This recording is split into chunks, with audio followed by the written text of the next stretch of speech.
In US markets, the US curve has reached the flattest since 2007, and in fact, going into the financial crisis, the yield curve at these levels was already raising significant concern.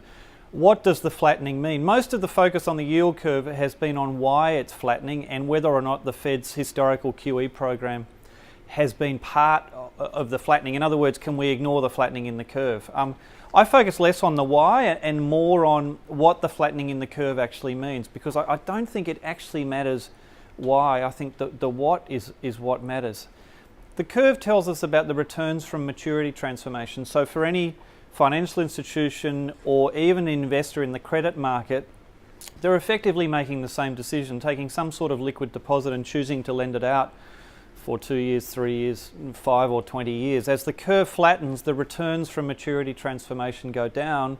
If you want to sustain lending, you really have little choice but to go further down the credit curve to pick up the credit spread and enhance returns that way. And that's what we've seen for a large part of the period, in fact, since the financial crisis. If you look, for instance, at the Fed's Senior Loan Officer Survey, 75% of the time in the period since the financial crisis, US banks have been easing lending standards.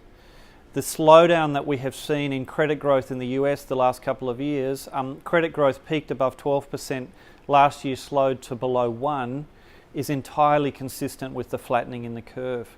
I think we should worry less about why the curve is flattening and worry more about what it means. And what it means is if the US economy continues to grow well, which is our expectation at least into next year, that will likely come with a rebound in lending growth, and that's going hand in hand with rising credit risks in the system.